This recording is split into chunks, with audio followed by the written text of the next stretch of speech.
여러분 안녕하십니까? 한자랄 영감입니다.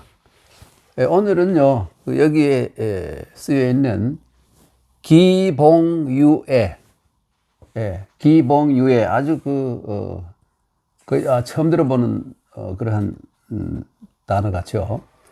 이 기봉유예라는 이 네 글자에 대해서 설명을 해 올리겠습니다.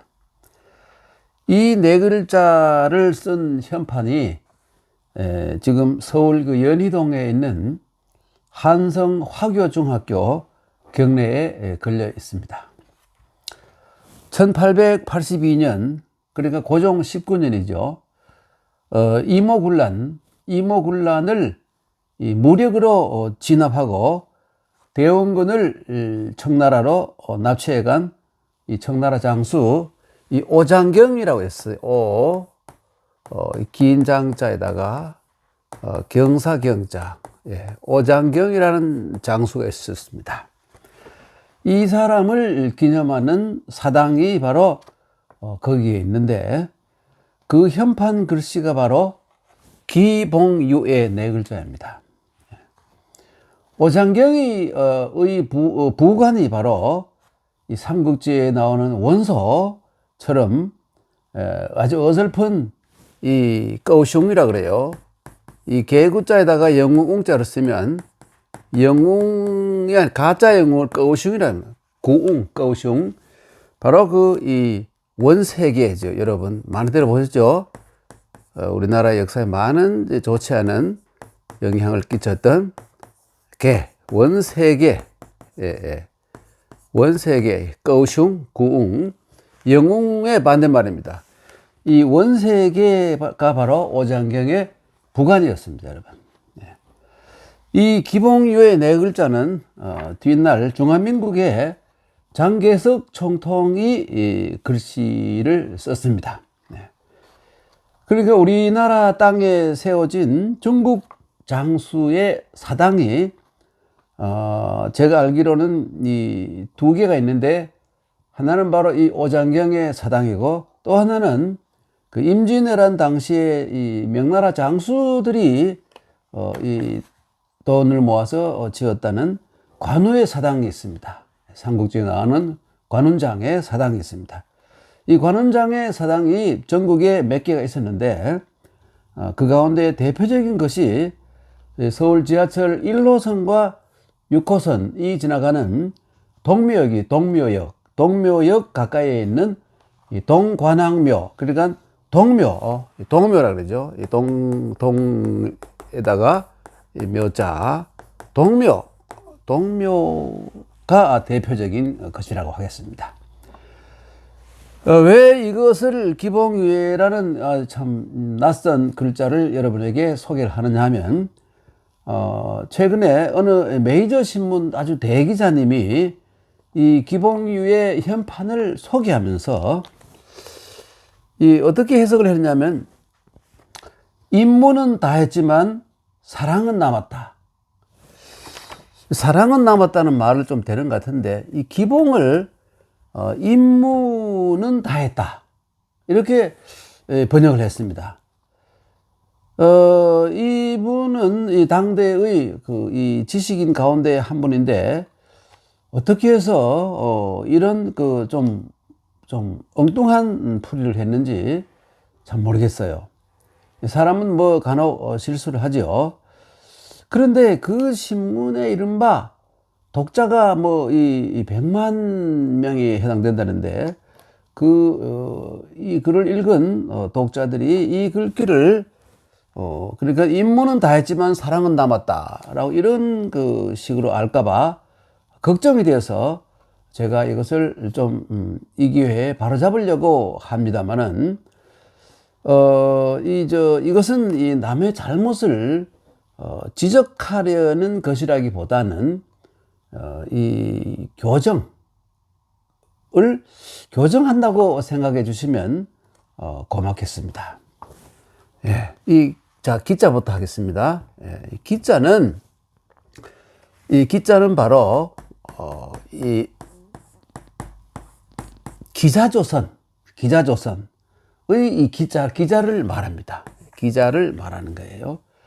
지금은 이 기자조선이 그 한반도에 있었고 수도가 평양이었다는 그러한 주장을 거의 믿지 않습니다. 많은 조선시대의 500년 간만 해도 모두들 그 믿어서 의심하지 않았고 때로는 자부심을 가지기도 했습니다. 기자의 이름은 이 서로 서자, 좀 어려울 자, 서여, 남을 여자, 이 서여라는 이름이에요. 서여라는 사람인데, 은나라 마지막 왕인 이 제신, 은나라 마지막 왕인 제신, 이 왕의 이름입니다. 이 사람을 주라고 하기도 하고, 이름을 주라고 하기도 하고, 수라고 하기도 합니다. 그런데 이 제신의 숙부입니다. 숙부죠. 그런데 이 기라는 이 땅 지명이에요. 이 기라는 땅에 분봉이 되어서 기자라고 불리는 것입니다. 그러니까 기원전 11세기에 은나라를 망친 이 조카 제신의 난정이 어지러운 정치가 극에 달하게 되어서 나라가 망할 지경이 되자 이 미자라는 사람, 미미할 미자입니다. 미자라는 사람은 멀리 떠나버리고 기자는 미친 척하여 노예가 되고, 그다음에 또 이 비간이라는 사람, 비간 충신입니다. 이 양반도 귀족이죠. 이 비간은 바른 말을 하다가 죽었다. 은나라에는 세 사람의 미자, 기자, 비간 이 세 사람의 이 인자, 어진 사람이 인자가 있었다. 이게 바로 논어에 나오는 공자의 말입니다. 그 은나라가 망하자 기자는 주나라의 신하가 될 수가 없다고 하여서 은나라의 유민을 5,000명이라는 사람도 있고 그러죠. 유민을 인솔해서 이 조선으로 가서 나라를 세웠다는 아주 오래된 전설이 있습니다. 이 전설은 이 진시황 진나라와 한나라의 교체기를 살았던, 그러니까 기원전 2세기의 학자 성이 복시예요. 복승, 이름은 승. 이 사람을 복생이라고 하기도 합니다. 복선생. 이 복승이라는 사람이 그러니까 서경이죠. 서경을 해설한 상서대전이라는 상서대전에 처음 이 기록이 되어 있습니다. 그리고 이어서 여러분이 잘 아시는 이 역사가 사기를 지은 사마천, 그리고 이 한서를 지은 반고, 이런 사람들이 그것을 받아들여서 이 사기와 이 한서에 실려서 널리 퍼지게 된 겁니다. 우리나라의 그 삼국유사라든지 삼국사기 등 역사서에서도 모두 이 기자동래서를, 그리고 기자조선서를 그대로 따랐습니다.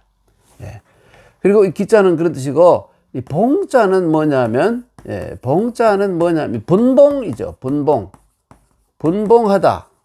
이것은 뭐냐면 왕이 신하들에게, 공신들이죠, 대부분 토지나 이 호칭을 나누어 주는 것입니다만은, 은나라를 멸하고 주나라를 건국한 주나라 무왕이 기자를 존경해서 신하로 여기지 않고 그 독립성을 인정해 주었다는 의미를 가집니다. 물론 봉자를 쓰긴 했지만 독립성을 인정하는, 신하로 삼지 않았다는 겁니다.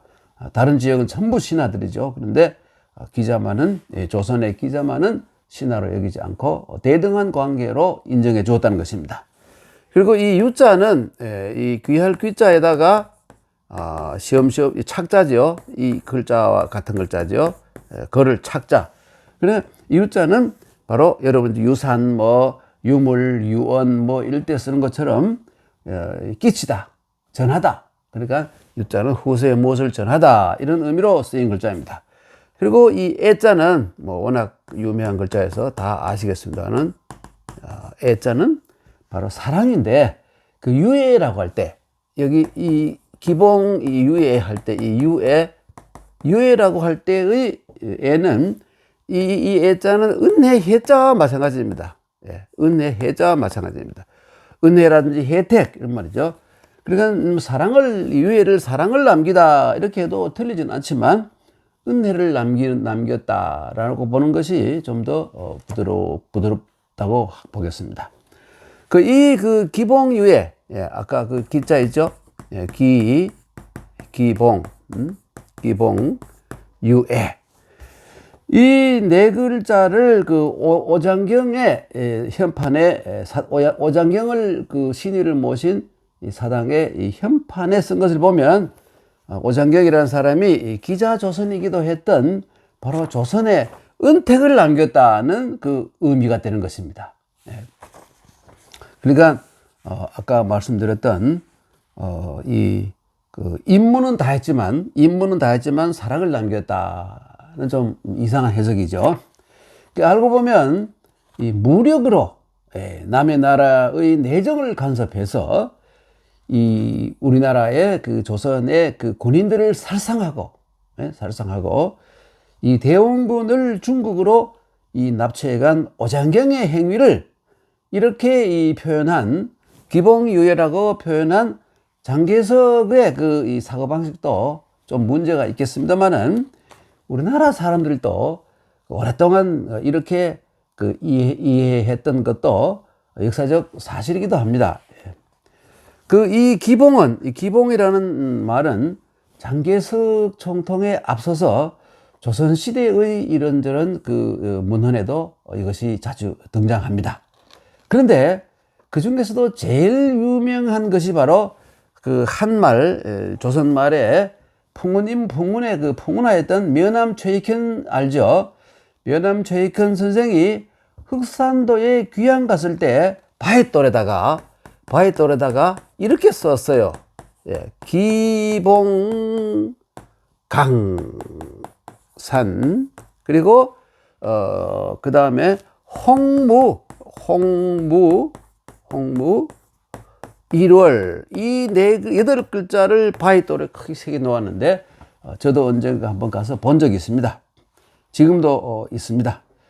그런데 이 기봉강산은 뭐냐면 기자를 봉한 강산이란 말이고 이 한반도가 바로 기자를 그 봉한 강산이란 말이고 이 홍무는 뭐냐면 여러분 이 논두렁 깡패 출신인 이 명나라 태조 주원장의 연호가 바로 이 홍무입니다. 네. 그래서 1월은 말이죠. 1월은 바로 해와 달이라는 뜻이지만 이것은 또 세월을 뜻하기도 해요. 세월을.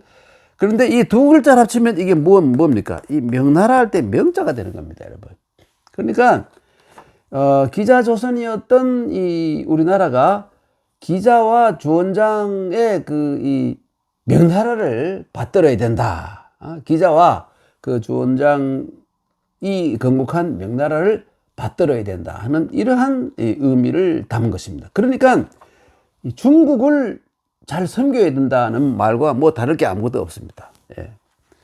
우리가 자주 독립국임을 선포한 지가 벌써 100년이 넘었는데 현실을 돌아보면 말이죠. 아직도 친중파가 뭐 있어서 목청을 높이고 있고 또 친미파도 또 목소리를 또 높이고 이런 상황에 있으니까 정말 한숨이 터져 나오고 참 기가 막힌 현실이죠. 언제 우리가 그 아시아의 스위스 강소국이죠. 스위스 같은 나라가 될 수 있을지 정말 참 걱정이 됩니다. 그러면 이 기봉유의 네 글자에 대해서 한번 조금 더 설명을 드리면 기자는 바로 이 대나무 죽자 밑에 기자를 쓰죠. 근데 원래 이 기가 뭐냐 하면 이렇게 생긴 키의 모양이에요. 그리고 이 두 손으로 이 키를 잡고 있는 모양입니다. 이것이 바로 이렇게 변해요. 이 키라는 건 뭐냐면 곡식을 담고 이 까불러 가지고 불순물을 제거하는 농기구 키 있죠. 농기구인 키질한다. 이것을 상징한 글자입니다. 예를 들어 어릴 때 오줌 싸개들에게 이 충격요법을 써서 키를 뒤집어 쓰고 소금구로 가게 만드는 그런 거 있죠. 요즘 이 어린 사람들은 잘 모릅니다만은 우리 어릴 때 이런 경험이 많이 있죠. 예. 근데 이게 바로 키예요. 그런데 이 글자가 여러분 알다시피 뭐 그것 이걸 뜻하는 이 지시대명사로 널리 쓰이자 본뜻을 살리기 이 기자 이 지시대명사로 널리 쓰이자 이 키라는 본뜻을 살리기 위해서 키는 대개 그 대나무 이 쪼가리를 가지고 만들기 때문에 위에 대나무를 상행한 죽자를 집어넣어 가지고 이 키 본뜻을 살려놓은 것이 바로 기입니다. 아까 말씀드렸습니다만은 중국의 어느 지역의 은나라 때의 어느 이 지역의 이름이기도 하죠. 기자를 거기에 봉했던 것입니다. 기자가 왕자였기 때문에 그렇죠. 그 다음에 이 봉자는 뭐냐면 봉자는 지금 여러분 보기에는 흑토 두 개에다가 이 마디총을 되어 있습니다. 원래 글자는 뭐냐면 이건 나무목이고요. 이 부분이 나무목이 변한 것이고 여기는 흑토입니다. 그러니까 이 흙에다가 이런 언덕에다가 나무를 이래 심어 놓은 모양이 바로 이거예요. 그리고 이거는 뭐냐면 사실 손의 모양, 우자가 손이죠. 오른손을 그린 것인데 이것이 잘못 변해가지고 마디천으로 변한 겁니다. 사실은. 그래서 이게 뭐냐면 이런 언덕에다가 나무를 심는다는 뜻이에요. 이건 뭐냐면 A라는 나라와 B라는 나라 사이에 경계를 하기 위해서 계속 흙을 쌓아놓고 뒤에는 이게 성으로 변하죠. 흙을 쌓아놓고 나무를 심었던 것입니다. 이렇게 나무를 심었던 겁니다. 그래서 이렇게 이 봉자라는 것은 뭐냐면 분봉이라는 것은 이 봉이라는 것은 나라와 나라의 경계선을 짓다 이런 의미를 가지게 되죠. 그래서 누구에게 이걸 주고 누구에게 이걸 주고 뭐 이렇게 하는 것이 이 분봉이 되는 것입니다. 봉자는 그런 뜻이죠. 유라는 것은 뭐냐면 유라는 것은 여러분 귀할 귀자죠. 여기 보면 조개 패가 들어있어서 돈이라는 뜻이니까 이게 귀할 귀자인데 이 귀할 귀자와 요거 착자 이걸 가지고 착이라고 하죠. 사람이 이 거리를 걸어갈 착자죠. 착자를 합친 글자입니다. 이건 뭐냐면 길을 가다가 귀한 것을 떨어뜨리다. 그래서 잃어버리다. 이런 의미를 가진 글자입니다. 유자는 그래서 잃어버리다, 떨어뜨리다, 끼치다, 남기다 이런 의미를 가지게 되죠. 그 다음에 애자는 말이죠. 뭐 여러분 사랑애자는 여러분이 다 뭐 워낙 잘 아는 글자니까 뭐 쓰지 않아도 되겠습니다만은 한번 써보죠. 여기 마음심이 들어있죠. 요 위에 이 부분은 뭐냐면 이 두근두근 거리는 가슴을 이렇게 이 가슴에다가 두 손을 얹고 사랑하는 사람을 그 애인을 향해서 걸어가는 이 사람을 마치 그린 것 같은 그런 글자예요. 좀 복잡해서 이 시간상 생략합니다만 대가 그렇게 아시면 되고 이 부분이 이제 이게 사람인데 손이라고 봐도 되겠죠. 양팔 그리고 이 머리 부분이고 이게 심장이죠. 요거는 뭐냐면 여기 발지자하고 같은 거니까 걸어간다. 그러니까 이것이 바로 이 두근두근거리는 마음을 이 가슴에 손을 얹고 사랑하는 애인을 향해서 걸어가는 사람을 그린 듯한 이 글자는 사랑하다, 아끼다, 또 아끼다는 뜻을 했어요. 아끼다는 뜻으로 널리 쓰입니다. 그런데 요즘 중국에서는 이 중국의 가나자를 보면 이 가나자는 이렇게 써요. 여러분 잘 보세요. 이렇게 써보니까 버두자를 써버렸어요. 이거 같은데 이 마음심이 없어져 버렸어요. 마음심이 사라져 버렸어요. 그래서 이 간화자를 만든 사람이 욕을 좀 먹었죠. 오늘은 이 기봉유예라는 이 네 글자의 의미를 좀 정확하게 말씀드렸습니다. 감사합니다.